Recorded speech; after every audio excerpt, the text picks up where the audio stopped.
Damos inicio a la edición de esta semana de su programa Síntesis.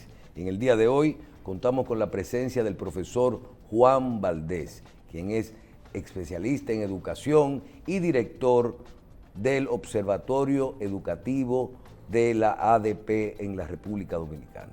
Profesor, gracias por estar con nosotros. Como era un placer, buenas noches. Bien. Profesor, vamos a hablar un poquito de educación, de la educación preuniversitaria en nuestro país. Y aunque usted diariamente está involucrado en todos estos temas, por el tema del ministerio, de las políticas públicas que tienen que ver con la educación y todo esto, vamos a dirigir el programa un poquito a la familia dominicana. Vamos a salirnos un poquito de la parte técnica y vamos a tratar de poder explicarle a la gente el punto de vista del observatorio y de estos estudios que ustedes realizan, porque realmente tienen mucho impacto y yo creo que son los temas que quiere saber el dominicano y que quiere saber nuestra sociedad, para uno poder tratar de que se habla tanto de esto, de las políticas públicas de educación, del presupuesto del 4%, de los contenidos, de los libros, y al final la gente no entiende nada porque se pasa y se queda en temas muy técnicos que se quedan entre los profesores, el observatorio y el ministerio. Vamos a hablar un poquito sobre todo de esta evaluación que realiza el Observatorio de Educación, que es el estado de la educación dominicana y es preuniversitario. Así es. Háblenos un poquito, brevemente, de cuál es el estado que se encuentra la educación preuniversitaria en este momento y según este estudio. Bueno, no solo según este estudio. El mismo ministro de Educación, Ángel Hernández, declaró hace poco tiempo que la educación dominicana se encuentra en una condición de estancamiento. Esto quiere decir que la educación dominicana no ha avanzado en la pasada década. Hay un hito muy importante que fue precisamente en el año 2012 el cambio curricular en la República Dominicana, lo que se conoció como la transformación curricular. También otro hito fue la creación de la jornada escolar extendida, que se creó en nuestro país no solo como una política educativa, sino también como una política social, en la cual los niños pueden tener desayuno, pueden tener almuerzo, pueden estar en la escuela hasta las 4 de la tarde, y esto le daba a la familia también un espacio para que tanto la madre, el padre, pudieran trabajar teniendo a sus hijos en la escuela sin tener que pagar para que a ellos también se les cuidara. Porque la educación moderna está llamada a hacer todo esto. Sin embargo, la pregunta es, ¿qué resultados ha dado la política de jornada escolar extendida? ¿Qué ha sucedido con la transformación curricular? Con ese currículo actualizado y revisado de nuestro país. ¿Tenemos resultados? No. En términos de política educativa, no tenemos una política socioeducativa en nuestro país que pueda conectar efectivamente la escuela y el hogar. En términos de resultados de aprendizaje, tampoco. En todas las pruebas locales e internacionales estamos muy mal. En términos de desarrollo de la gestión pública, dígase, de la calidad del servicio público de educación que se da, tampoco nos hemos desarrollado. Profesor, cuando hablamos de calidad, vamos a dividir la educación. ¿Cómo lo vemos los padres? ¿Cómo lo ve la gente? La educación, tú necesitas un estudiante, un profesor, un contenido, o sea, lo que tú vas a enseñar o a recibir, una planta física, un lugar o una modalidad para recibirlo, porque aquí hemos hablado también de la parte virtual. Son los componentes. Hablemos de esos cuatro. Empecemos con el estudiante. Los componentes, pero para todo esto, cuando usted se va a la reforma del 2012, en la parte curricular, y a la tanda extendida, usted como que me brincó un componente que es el 4%. Porque yo creo que la base de todos esos aspectos había que tener el dinero. Eso es algo muy importante. Y luego yo recuerdo cuando calculaban que 9,000 pesos una familia dejaba de gastar, de dejar 500 pesos en la casa para la comida y que la mamá podía trabajar hasta las 4 porque el muchacho llegaba a las 5. Todo eso se analizó. Ahora, todo comenzaba cuando a ti te dijeron, bueno, tenemos que construir las aulas para poder lograr esto. Y teníamos que tener el presupuesto. Iniciemos por ahí. El 4%. Usted está diciendo que el 4% no se ha ejecutado bien o que los procesos que iniciaron de transformaciones con el 4% no se han terminado? Ambos. Empezamos con el 4%. En realidad, Michelle, el 4% en 11 años solo se ha ejecutado un año, el año 2021. Desde 2012 hasta 2023 ha habido una subejecución del 4%. O sea que teniendo el dinero no lo hemos usado. No lo han usado. No lo han usado y peor, no lo han usado eficientemente. Tú mencionaste algo que son las construcciones escolares. Al día de hoy, en este país tenemos un déficit de más de 10,000 aulas. ¿Y cuántas aulas se han construido con el 4%? Bueno, en realmente el periodo 2012-2020 se proyectó construir unas 28,000 aulas y solamente se logró cerca del 70% de esas aulas, aunque se gastó todo el presupuesto de esas aulas. O sea, ellos gastaron. O sea, no gastaron el presupuesto completo del 4% para esos años, sí, pero sí ejecutaron el de la compra de terreno y el de la compra... Claro, o sea, en términos de gasto, el gasto se ejecutó, pero no se logró la construcción de aulas que se había proyectado. O sea, hubo una subejecución al 68-69% de lo proyectado. Pero sigamos con eso de las aulas. Hoy en día tenemos un déficit de aulas de unas 10,000. Tú estás hablando de casi 400,000 niños que están realmente en aulas sobrepobladas, porque son espacios que realmente no los pueden recibir adecuadamente. Vamos al tema de la familia. Aquí no tenemos políticas socioeducativas que conecten la escuela y el hogar. Nosotros llevamos años sugiriendo al ministerio la creación de trabajadores sociales que puedan conectar la realidad de la escuela con la realidad del barrio y de la comunidad. La escuela moderna no funciona aislada de la comunidad ni de la familia, y como funcionan actualmente las escuelas públicas, no hay conectividad, integralidad entre la escuela y el hogar. Pero eso no es un tema de la familia, ¿eh? Eso es un tema de políticas socioeducativas que no existen, de mecanismos que no existen. Si hablas de los contenidos... Esos 10,000 aulas que faltan, porque no me lleve tan rápido, esas 10,000 aulas que faltan, profesor, significa que nosotros todavía tenemos niños que no reciben educación por falta de aulas. No solo eso, en el nivel inicial. Aquí la cobertura del nivel inicial está muy por debajo. ¿Y nivel inicial es la primaria? No, el nivel inicial son los niños que están desde que nacen hasta los 4 o 5 años. Ese es el preescolar. ¿Ya se considera lo que eran las famosas estancias? No, las estancias son un tipo de educación preescolar que te dan un servicio distinto, pero si quieres verlo más fácil, los niños que están entre 3 y 5 años. Por ejemplo, hoy en día acá el acceso, la cobertura de la educación preescolar está muy por debajo de la población que lo necesita. Entonces, si vamos a hablar de cobertura, de la cantidad de niños que debe ir a la escuela y no va, todavía tenemos una brecha muy significativa. Pero te voy a hablar de nuevo de las construcciones escolares, porque actualmente la solución que se ha propuesto es adquirir 400 aulas móviles. Esas 400 aulas móviles, primero, no son móviles, son ensamblables. Tú construyes una base de concreto y en esa base tú puedes ensamblarlas. Si algún día no las quieres ahí, tú las puedes quitar y llevar a otro lado. Pero eso es pasajero.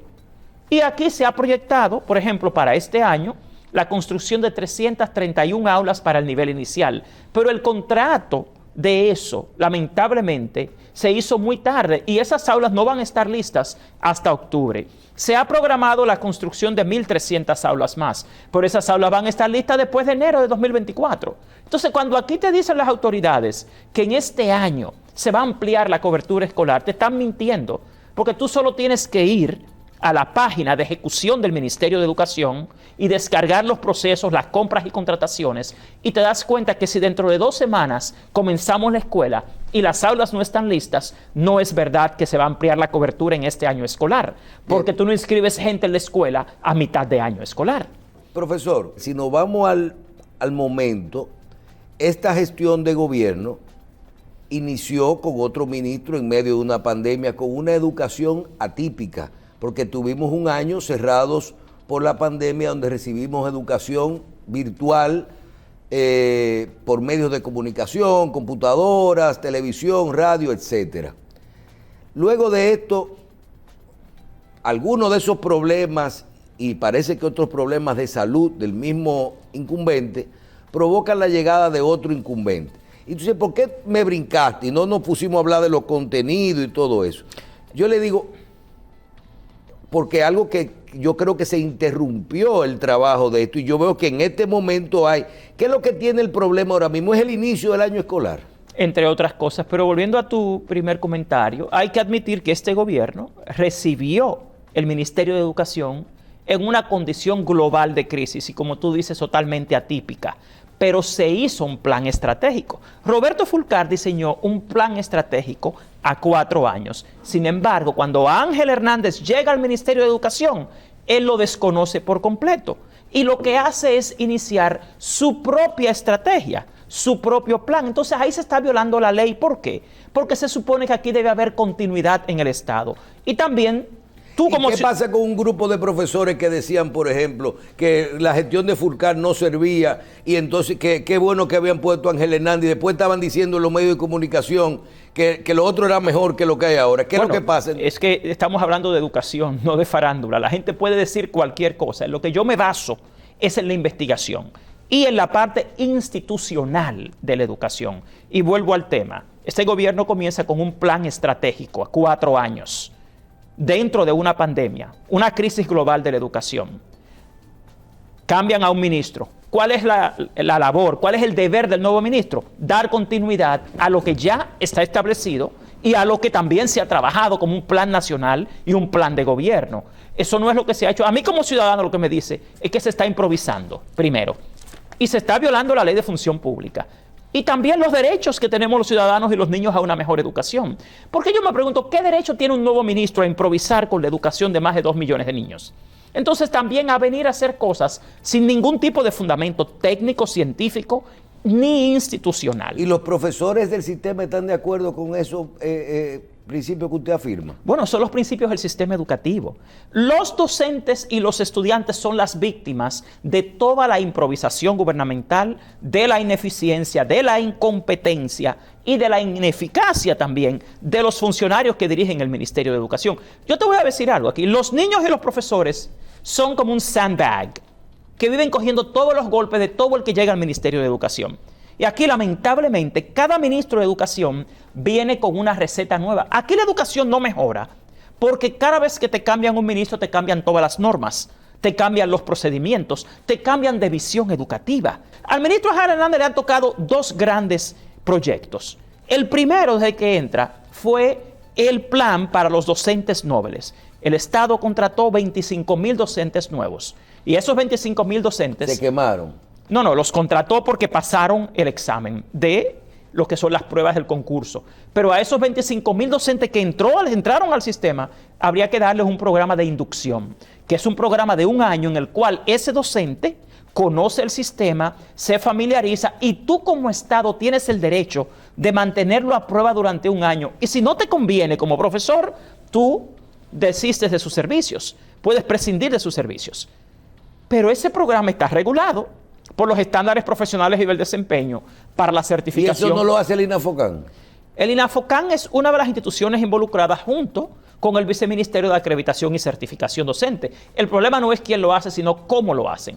Porque la ley y los estándares correspondientes te dicen que eso hay que hacerlo mediante un programa de diagnóstico de qué necesita mejorar ese docente. Y a partir de ese diagnóstico, conjuntamente con la tutoría en el centro educativo, tú lo vas monitoreando, orientando y determinando si como Estado te conviene tenerlo. Entonces aquí hay un discurso de doble moral, porque por un lado te cuestionan a los docentes, que no tenemos buenos docentes, y cuando el Estado tiene la oportunidad, a través del programa de inducción, de recibirlos, evaluarlos y formarlos, no lo hace obedeciendo la ley, no lo hace siguiendo las normas establecidas. Lo que hicieron fue a 25,000 docentes ponerles a tomar 5 módulos online, en línea. No hicieron la tutoría que manda la ley como manda la ley. Algo peor, ni siquiera los evaluaron antes de formarlos. Cuando a mí me hablan de los profesores de este país y me dicen, los profesores de este país no son buenos, por eso es que tenemos mala educación. Digo, pero es que lamentablemente no están siguiendo los principios de la ciencia, los que hablan así. ¿Por qué? El INAFOCAN, que es el Instituto Nacional de Formación y Capacitación de Magisterio, cuando tiene que formar a un docente que ya está en el sistema, no hace un diagnóstico de necesidades formativas, no determina qué es lo que necesita ese docente mejorar, sino que contrata de todas las universidades e institutos del país diferentes programas en los cuales los docentes pueden entrar. Peor, mira, en este momento, a este día de hoy, el INAFOCAN tiene una subejecución presupuestaria al 40% de su presupuesto anual. O sea, quedan 4 meses del año escolar, O sea, lo que va en este año. Pero debió ejecutarse porque el año escolar va a comenzar. No solo eso, es que tú me estás diciendo que si al día de hoy el instituto que forma a los docentes de este país no ha ejecutado ni siquiera el 40% de su presupuesto y solo le queda un cuatrimestre de formación, entonces no me pueden decir que el problema son los profesores, porque tienen el dinero, pero no saben cómo ejecutarlo efectivamente para poder mejorar el desempeño de los docentes. En este país el problema no es el 4%. En este país es que tenemos autoridades definitivamente incompetentes que no saben utilizar el dinero público para mejorar la educación. Antes había un problema de déficit presupuestario, no había suficiente dinero y no había un 4%. Pero hoy el problema que tenemos es que no tenemos realmente autoridades competentes que puedan utilizar ese 4%. Aquí al día de hoy, Michelle, debería ser un 6%, según la Estrategia Nacional de Desarrollo a 2030, no un 4%. Bueno, pero si con el 4 todavía no lo podemos ejecutar. Pero ¿quiénes son los que sufren? Tú tienes niños acá comiendo todos los días un cuartillo de leche descremada con una masita. O sea, aquí el dinero, aquí lo que necesitamos es gente, primero que ¿Y sepa. qué usted quiere? ¿Que le den un filete a 2 millones de No, niños? que le den lo que merecen todos los niños, porque el dinero no es el problema. Porque si tú me estás diciendo que tenemos el presupuesto, no hay que darle nada más. Y ese dinero no se va pagándole sueldo a los profesores. No, déjame decirte que ese es otro mito. Y yo invito a cualquiera que quiera hablar de educación que primero haga investigación. En la República Dominicana, el gasto en sueldo del presupuesto total de educación está por debajo del promedio de la región. O sea, tú estás hablando... Pero de los 250.000 millones de este año, ¿cuántos se van en sueldo? Un 64%. En América Latina está por encima del 70%. Y en el resto del mundo, el resto está, ahí está los gastos la comida, corrientes, todo, el desayuno, y sobra, la luz, todo, la construcción de aulas, los textos, los uniformes. Y sobra dinero. Aquí el problema es que las autoridades lamentablemente no tienen las competencias para ejecutar el presupuesto de educación y entonces buscan la culpa en otros actores. Si usted quiere mejores profesores, como siempre dicen, ¿por qué usted ni siquiera es capaz de ejecutar el presupuesto para mejorar el conocimiento, el desempeño y las competencias de esos maestros? Bien. Profesor, veníamos hablando de pasar a la parte virtual, si nos vamos a ir con tabletas, con computadoras y todo eso. O si aquello solamente era para tecnología. Pero yo quiero que usted como profesor me le explique a los padres cuando se habla la diferencia entre libros y contenidos. Porque lo importante no es el libro, ese es otro problema. O sea, vamos a decir, el vehículo que se utilice para aprender puede ser virtual, puede ser un papel, puede ser, sino el contenido. Establezca esa diferencia para que hablemos después de los contenidos. Mira, el diseño curricular te habla de medios y recursos para el aprendizaje. El libro de texto es uno de esos recursos. Tú puedes también tener un libro digital. Tú puedes tener como recursos tabletas, computadoras, puedes tener cualquier tipo de incentivo al aprendizaje. Todo esto. Ahora, todos los libros tienen que tener un contenido alineado al diseño curricular dominicano. Ese diseño curricular te explica. ¿Qué se llama diseño curricular? El diseño curricular de un sistema de educación. El diseño curricular lo implica todo. Desde el aula, donde el niño toma la clase, hasta el enfoque que utiliza el profesor para ayudar al niño a aprender. Y usted está diciendo que aquí cada ministro de educación en cada gobierno, cuando cambia, tocan ese currículo. No solo eso. Lo cambian, lo modifican. O sea, la estructura, eso es como cambiar la constitución, el marco cada vez. Tú has dado en el clavo, porque el tema está aquí en que cada cual que llega al ministerio hace lo que se llama una adecuación curricular. Cada cual viene con una idea de cosas que hay que añadir, cosas que hay que cambiar, y vuelven locos a los maestros, porque les cambian las estrategias de planificación, hasta los libros de registro. Mira, Cuando a mí me hablan de que aquí el problema es el diseño del contenido curricular, yo les digo, mira, tú no puedes demostrar eso hasta que tú no empieces en un solo año escolar y tú le dejas a los maestros todos los materiales que necesitan, a los niños todos sus libros, y tú crees en un salón de clase condiciones mínimas conducentes al aprendizaje. Eso nunca se ha hecho en este país. Aquí hay que trabajar ahora mismo, hay problemas con los contenidos. Aquí el tema con los contenidos es que, de nuevo, en esta gestión, el pasado martes se aprobó lo que se llama la adecuación curricular, pero se ha cometido un gran error y una gran violación a la ley. Los nuevos libros que el ministro de Educación, a la mala, a la fuerza, ha aprobado el pasado martes, fueron hechos en base a un diseño curricular Sí, pero es que todavía estaba en proceso. Usted vuelve a hablar del libro. Esos libros que se mandaron a hacer es la parte, es el recurso. El recurso. Pero yo estoy hablando del contenido de esos libros. El contenido de los libros está definido en lo que se llama la malla curricular dominicana, que te habla de la secuencia de contenidos y su cobertura. Los libros, lo que tienen de contenido, tiene que estar por ley alineado precisamente al diseño curricular, a las competencias, a los indicadores que tiene el diseño curricular. Pero, óigame, vamos para que la gente entienda. Cuando hablamos de contenido, sí. Porque yo recuerdo que, mire, cuando a mi casa llegaba la lista de libros, o llegaba la lista de libros desde mi época, llegaron la lista de libros en julio, en agosto, antes de comenzar a la clase. Había un problema en la casa, había que buscar un dinero para comprar unos uniformes, una lista de libros y unos útiles escolares. Correcto. Entonces uno tenía que ir y decir, bueno, o vamos a buscar los libros usados de un primo, de un hermano, de un compañero que estaba más para adelante, entonces uno hacía un recorrido en la escuela privada donde uno estudió, que tú decías, Dicesa, Susaeta, Editorial Duarte, Santillana, lo tradicional, que son las editoriales de los contenidos, empresas y editores, los libros de matemática del profesor, de la profesora Baldor. Consuelo, los libros de español del profesor Royuela, y uno veía que eso es lo que estaba en el sistema. Correcto. Y en todos los colegios, y eso también funcionaba en el sector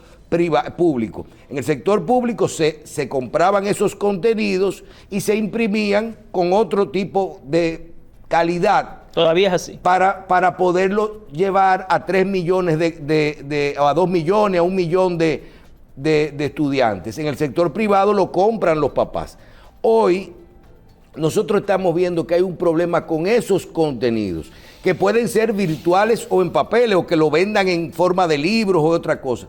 ¿Qué es lo que está pasando? Como que el ministerio dejó de imprimir, de utilizar esos contenidos y libros de esas editoriales y lo está haciendo por cuenta propia. No, fíjate algo importante. Todos los editoriales tienen que ajustarse, alinearse al contenido que define el Ministerio de Educación. Siempre ha sido así y eso es lo que manda la ley. Esos libros que tú mencionabas que tú comprabas siempre han tenido que cumplir con los lineamientos del Ministerio de Educación.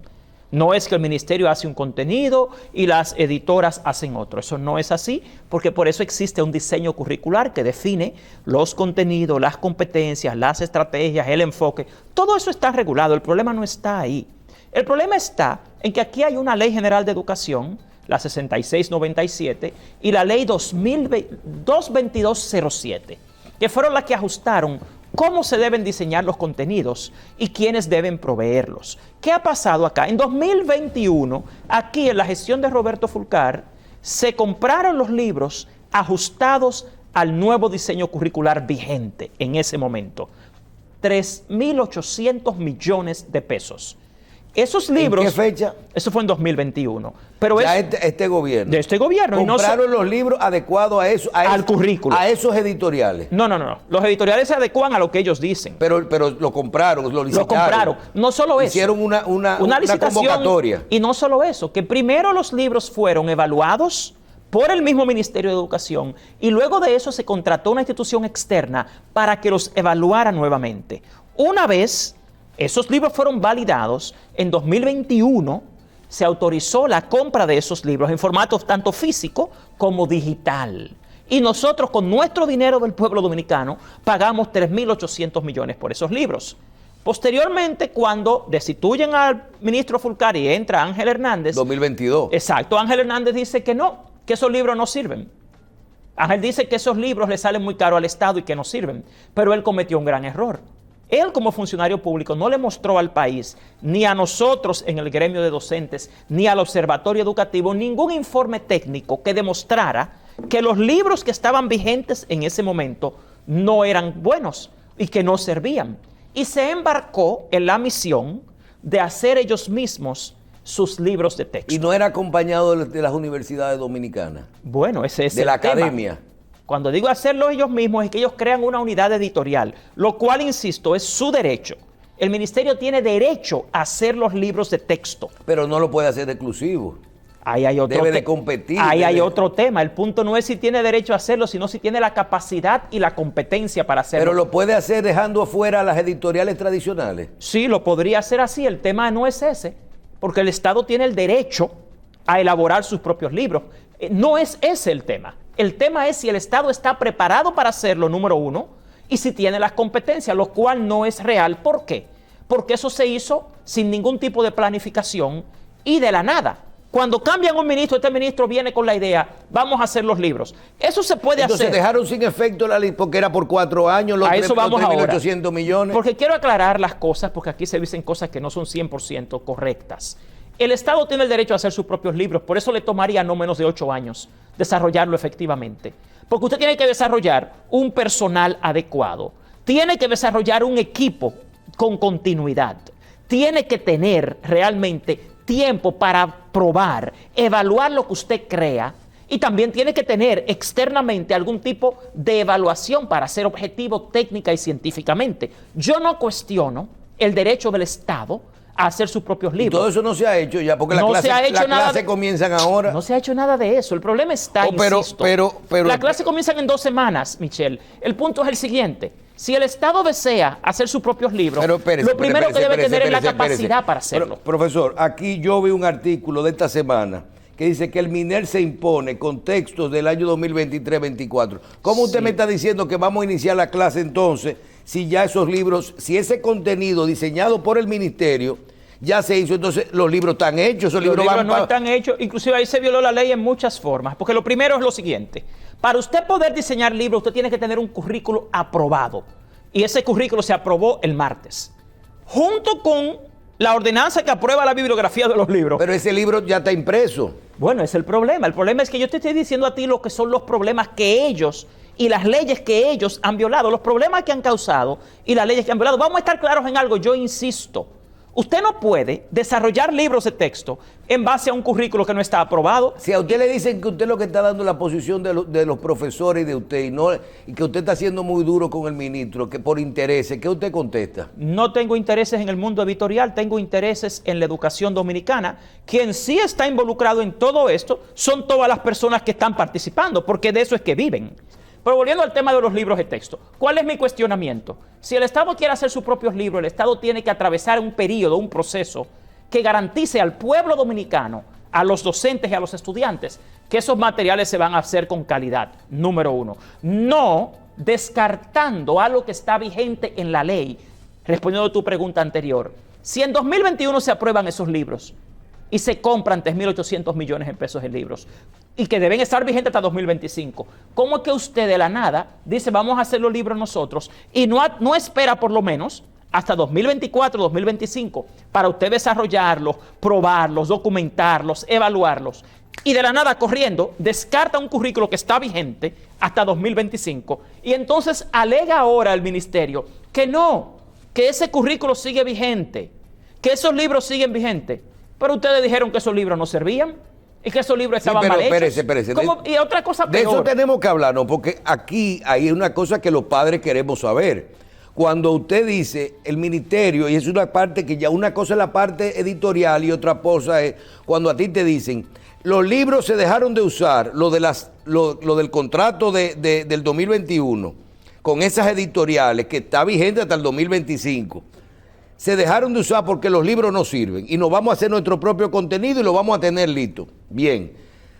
Pero por otro lado, estábamos hablando de que el ministerio afirma que los colegios privados sí pueden sí pueden utilizar esos libros de esas editoras tradicionales que estaban hechos con ese currículo que está aprobado.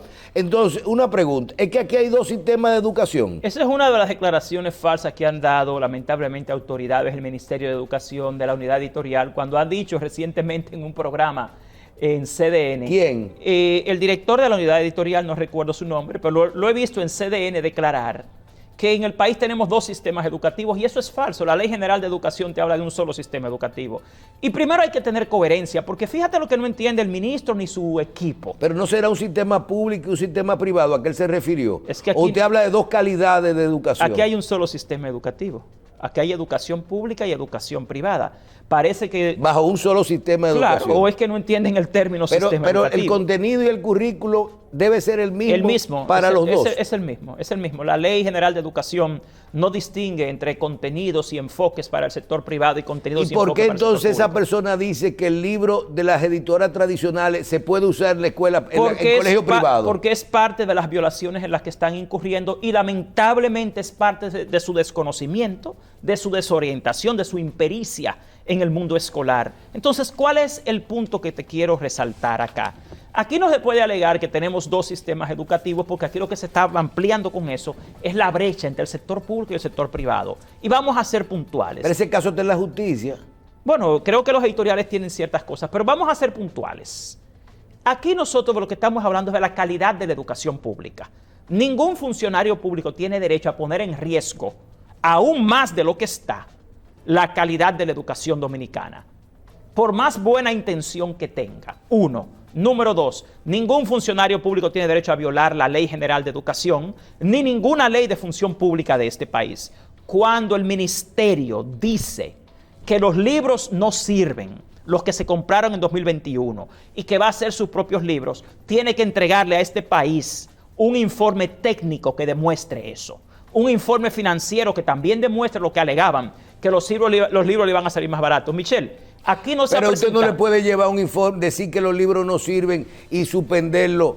Usted tendría que también abrirle un proceso como ministerio a su propia gestión de 2021, porque compraron y pagaron unos contenidos entonces que no sirven. No solo eso, que los evaluaron. Quien aprobó realmente eso es muy serio, profesor. Fue el Ministerio de Educación. Oye, esos libros los aprobaron los mismos técnicos del Ministerio de Educación que están aprobando ahora lo que quiere hacer el ministro. Es que primeramente está mintiendo. Vamos a ser claros. Porque primero dice que los libros no sirven y que son muy caros, que se van a ahorrar 5,000 millones de pesos. Y al día de hoy lo que vemos es que los libros están más caros, están saliendo más caros. Número dos, ¿dónde está el informe técnico? No, ellos hablan de que pagamos 3.800 y que le va a costar 1.200. No, pero un momentito. Mire cuál es el tema. Aquí estamos hablando de que solamente la impresión de los libros, por un lado, te cuesta miles de millones de pesos. Por no hablarte de que hasta están violando la ley en mandar a imprimir libros a través de contratos con el PNUD. Michelle, Carlos Pimentel, el director de compras y contrataciones públicas, ha dicho que los contratos con el PNUD para delegar compras y contrataciones... No son válidos. Pero los libros de inglés del Ministerio de Educación se están haciendo a través de un contrato con el PNUD. Sí, pero de esa parte, de los libros, de la parte bilingüe, lo vamos a hablar usted y yo al final. Son los mismos libros. Usted me va a regalar 5 minutos para hablar de la parte de la educación bilingüe, porque aquí no es verdad que vamos a... No, pero esto no es educación bilingüe, espérate. Pero... Mira, todos los libros del currículo son lo mismo. Este es un currículo por competencias. Hasta cometen el error de hablar de materias básicas. No existe un currículo por competencias, asignaturas básicas. Son conceptos anacrónicos que parece que no dominan.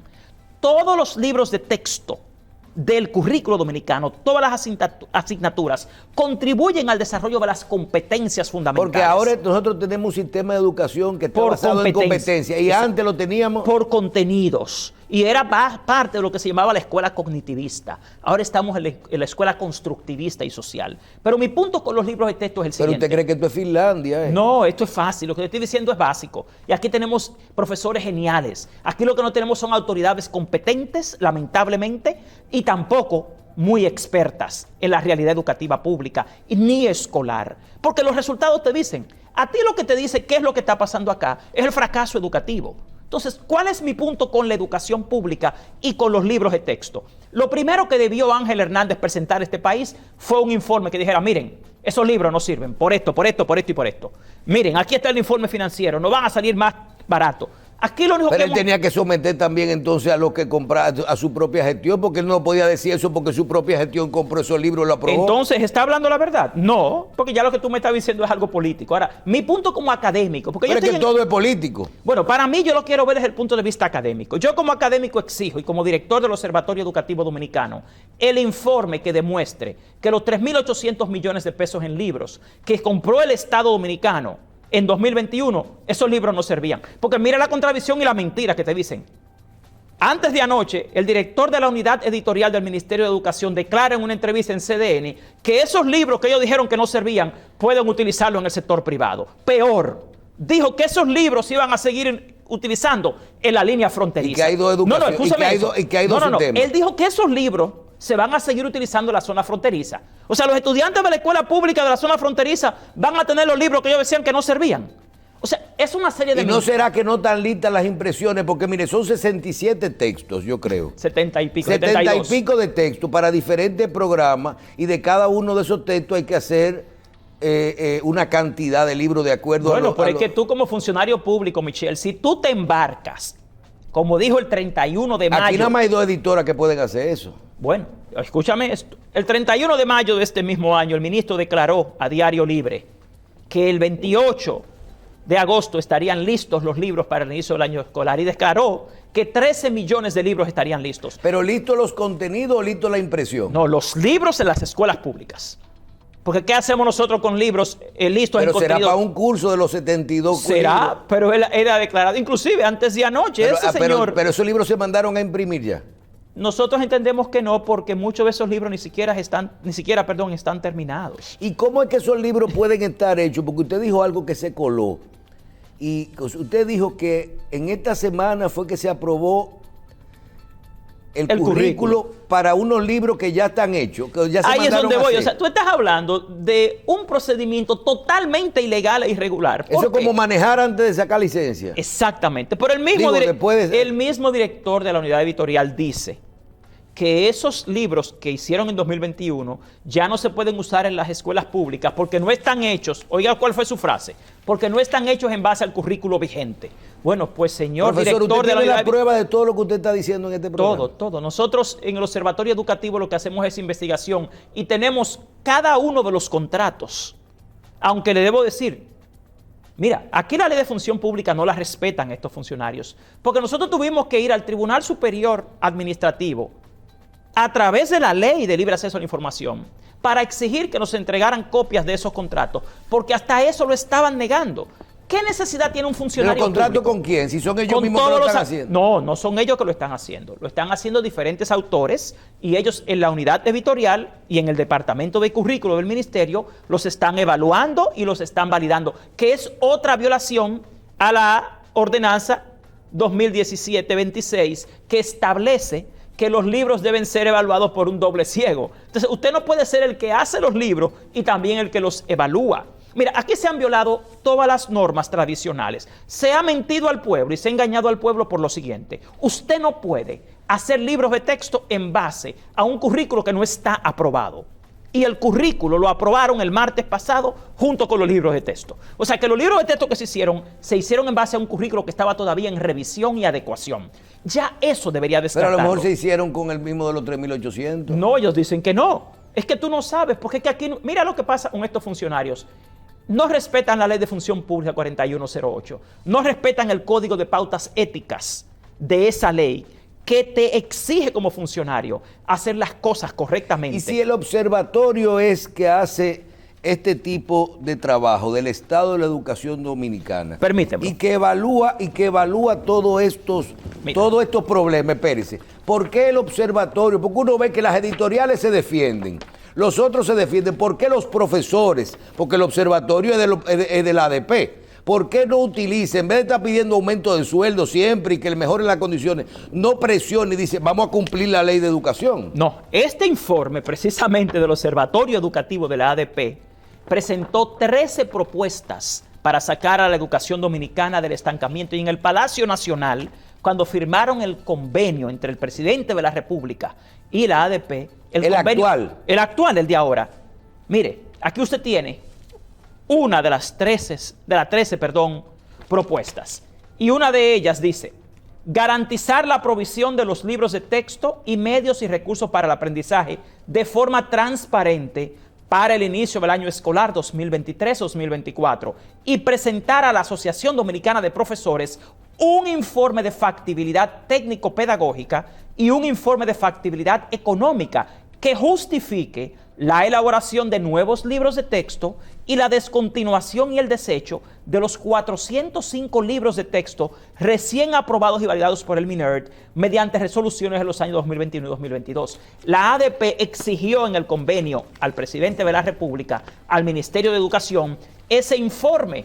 ¿Dónde está ese informe? No existe, porque esa fue una decisión del ministro de Educación. Y yo insisto, el ministerio tiene todo el derecho a elaborar sus propios libros de texto y a editarlos, pero tiene que hacerlo bien y tiene que demostrarle al pueblo dominicano, que es el que paga sus sueldos y el que paga toda la educación pública dominicana, que ellos tienen la capacidad instalada, la capacidad técnica. Y eso, según mi experiencia de más de 30 años en educación, no se hace en 8 meses. Entonces, yo creo que sí es una decisión correcta que el Estado tenga la capacidad de hacer sus libros, pero la capacidad se construye. La capacidad no puede ser el capricho. Otra cosa, si el Estado va a hacer eso, tiene que abrir el mercado. No puede escoger al dedillo, a ti, a una universidad aquí, a un intelectual allá. Si es verdad que el país quiere los mejores libros, ¿por qué no se hizo una licitación? Pero no se abrió. No, aquí se contrató mediante contratación directa, evadiendo la ley de compras y contrataciones mediante una figura que llaman convenios de colaboración científica. Pero una pregunta: ¿y por qué ese proceso no se abrió a todo el mundo? ¿Por qué a un grupito escogido al dedillo? Porque ¿quiénes son los que más experiencia tienen haciendo? ¿Y cuál es la opinión de compra y contrataciones cuando se consultó sobre ese proceso? No, compra y contrataciones dice que esos son convenios de colaboración científica. O sea, compras y contrataciones, lamentablemente ahí es cómplice. Cuando yo denuncié mediante comunicación formal a Carlos Pimentel y Milagros Ortiz Bosch que el PNUD era quien estaba imprimiendo los libros de inglés del Ministerio de Educación en violación a la ley, y pasaron los 15 días que le da la ley para darme respuesta, no me respondieron. Tuve que hacerle una segunda comunicación 30 días después, no me respondieron. Y ahora tengo que llevarlo al Tribunal Superior Administrativo porque compra y contrataciones te dice que en este gobierno no hay contratos del PNUD. Pero yo se los envío los contratos, le envío las licitaciones y te dicen que no existen. Yo digo, pero entonces, el hecho de que un contrato esté hecho por el PNUD no estaba blindado.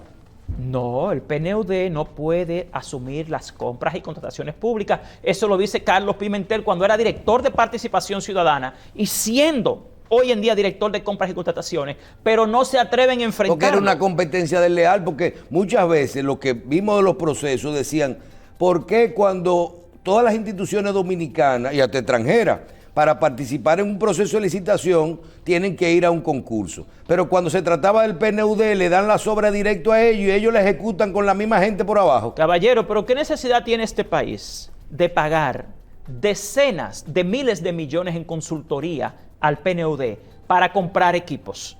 Entonces, ¿para qué tenemos funcionarios públicos? ¿Cuál es la propuesta? No tiene ¿Cuál sentido. es la posición de Educa y del CONEP en todo esto? Bueno, recientemente yo vi en los medios de comunicación una comunicación precisamente de Educa, del CONEP, al Consejo Nacional de Educación, pidiéndole que se llevara mayor escrutinio y revisión la propuesta de los libros de texto que tiene Ángel Hernández como ministro de Educación. Y yo insisto, porque quiero ser muy claro como académico y como técnico en esto, yo no creo que sea incorrecto ni ilegal que el Estado tenga la capacidad de hacer sus propios libros de texto. Yo lo que creo que como ciudadano merezco, y todos los niños y todos los maestros de este país, es la garantía de que eso se va a hacer bien. Y eso no se hace bien en 8 meses. También insisto, si queremos los mejores libros para los niños de este país, ¿por qué no se hace abierto? Inviten a las casas editoriales, inviten a esos intelectuales, inviten a las universidades a ver quiénes hacen los mejores libros. Porque aquí de quienes se han olvidado, es de los niños y de los profesores. Porque yo le garantizo a ustedes que esos 13 millones de libros no van a estar en las escuelas públicas dentro de 2 semanas.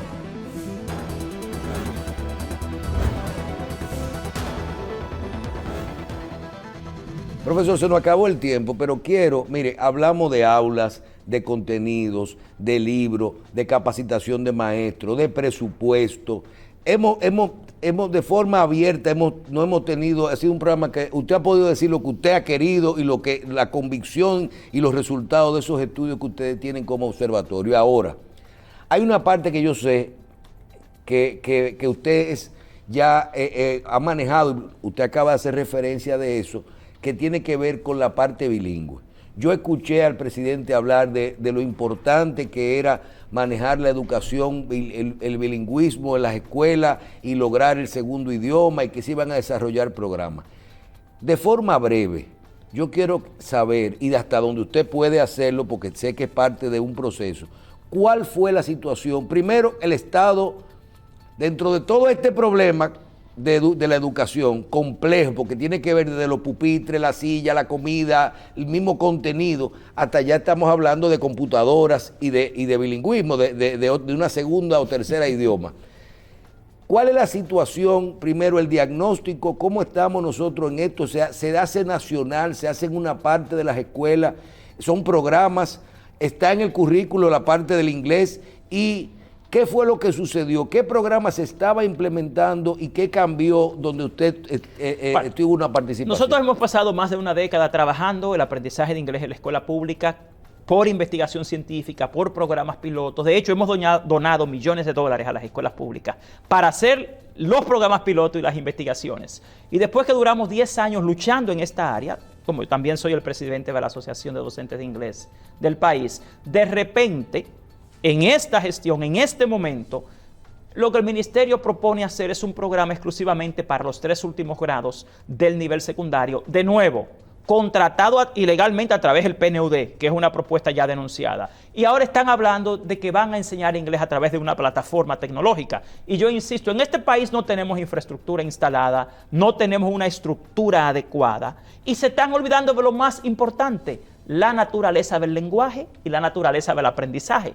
No dominan, obviamente, las características necesarias para lograr el aprendizaje de una segunda lengua en la escuela, no cuentan con investigación científica que sustente sus propuestas, están ignorando y poniendo a un lado a los docentes de inglés de las escuelas públicas dominicanas. Pero ese contrato no se había hecho con ustedes ya. No, nosotros lo que... Un plan piloto para trabajar. En el caso nuestro, nosotros... 10.000 estudiantes, 100.000 estudiantes. Nosotros tuvimos el programa Bachilleres Bilingües Productivos, que es una estrategia de formación docente centrada en la escuela, que incluía al docente como el centro de la formación, que trabajaba con los estudiantes, con los medios y recursos para el aprendizaje, con la supervisión y el acompañamiento pedagógico, con la formación docente continua. Todo estaba incluido como un proceso de desarrollo profesional para el docente. Sin embargo, ahí hubo problemas de corrupción del mismo gobierno presente, donde un funcionario del mismo INAFOCAN intentó hacer un negocio con ese programa. Nosotros lo denunciamos y en lugar del Estado Dominicano tomar las acciones remediales, lo que hizo fue actuar en contra nuestra. Y nosotros no vamos a darle dinero a ningún funcionario público, ni vamos a incurrir en actos de corrupción. Aquí el ex Contralor General de la República, el actual director de compras y contrataciones públicas, el actual subcontralor general de la República, forzaron a la pasada gestión del INAFOCAN a hacer un contrato como proveedor único, un proceso, por ellos mismos indicados, y después dijeron que estaba mal hecho. Ahora nosotros, que somos los proveedores del programa, no tenemos que ver si el Estado no tiene ni siquiera la capacidad de hacer un proceso de contratación adecuado. ¿El contrato estaba firmado con ustedes? Claro. ¿Y por qué se alega que el contrato, que el proceso no estaba bien realizado cuando era con ustedes, que no se hizo una convocatoria? Porque la misma Dirección de Compras y Contrataciones, la Dirección General de Presupuesto y la Contraloría General de la República recomendaron al INAFOCAN hacer un contrato como proveedor único, a pesar de que nosotros nos opusimos meses antes. Lo hicieron así y después que ellos mismos lo hacen, dicen que está mal hecho. Ahora nosotros no somos los que hacemos contratos, no somos los que hacemos los procesos de contrataciones públicas, si no son ni siquiera capaces de hacer un proceso de compras correcto y luego se culpan unos con otros, ni los niños de las escuelas públicas, ni los profesores, ni nosotros que somos los dedicados a lograr que aquí se aprenda inglés en la escuela, tenemos que pagar por la incompetencia y la corrupción gubernamental. Ahí lo que hubo fue por un lado corrupción y por otra, porque te voy a explicar algo. Cuando varios funcionarios públicos se ponen de acuerdo para hacer algo incorrecto, eso se llama prevaricación y la prevaricación es corrupción. Ahora, nosotros tenemos una propuesta para el Estado Dominicano que ya ha estado probada, que ha sido demostrada. No creemos que la solución sea una plataforma virtual y no creemos que esté en los últimos 3 grados del nivel secundario. Mira, aquí lo que falta, Michelle, lamentablemente es pericia, honestidad y compromiso con la educación dominicana, porque eso no es lo que tenemos hoy en día. Bien, vamos a agradecer al profesor Juan Valdés, director del Observatorio Educativo de la ADP, su participación con nosotros hoy. Yo creo que ha quedado muy claro. Me imagino que tampoco tendremos este año programa de inglés. Bueno, vamos a ver, todo depende porque el gobierno dominicano está muy claro en cuáles son los problemas. Y yo creo que aquí las cosas se van a resolver eventualmente. Bien, muchísimas gracias, profesor. ¿Cómo no? Y a ustedes por su audiencia de esta semana en Síntesis.